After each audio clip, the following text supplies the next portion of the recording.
Hay tu nãy giờ nín rú liền tao mày hey anh thật à anh liền cho khóc mày à anh rú nghe tí bộ cắt hết lâu cái chuyện hey anh thật à hay tại hiện là rồi keng sầu vào anh liền cho khóc mày em tí tiệt rú thì có phải khát mũ nè cái gì à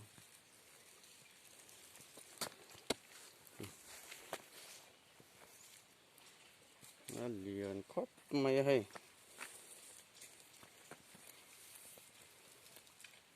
anh rú nghe ở phía chỗ này mình lâu sự tụ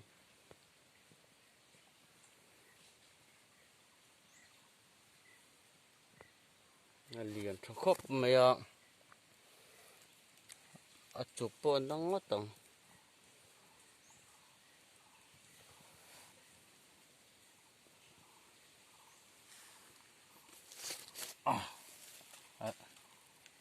nó thú phú mày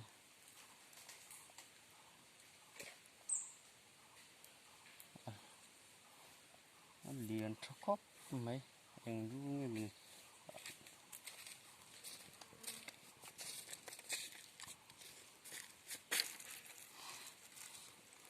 ai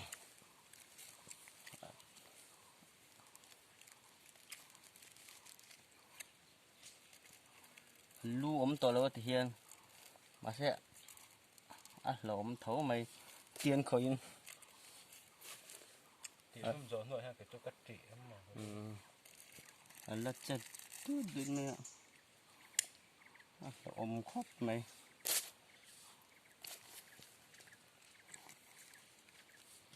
ru nghe nhiều ô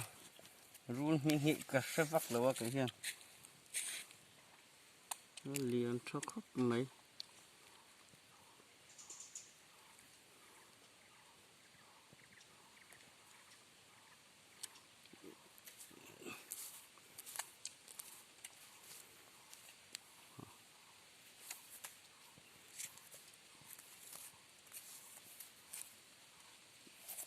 nó thịt chiên là qua tôi đã hiền anh là chết vui thầy nó liền cho khóc mày ạ thì hai khóc mày nó chết vui mày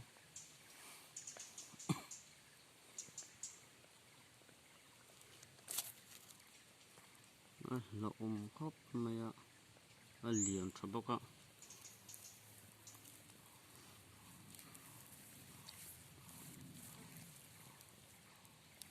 em ru nghe nhiều ô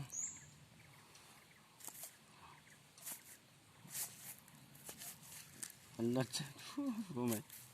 thì hai khóc mày anh lu anh tao nó tận sạc toa hết tại hiện đi pera tao nó pera tại hiện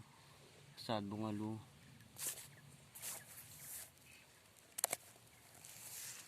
anh là chết vui mày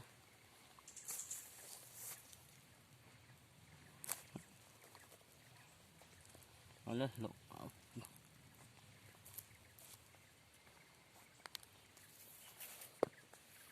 say khóc mày fit fit nga về chỗ này thì hay fit ai fit rục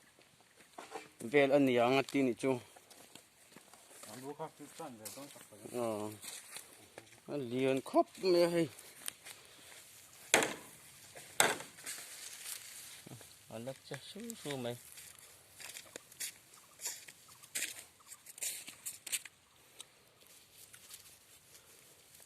anh liền cho khóc mày anh ru nghe mà mày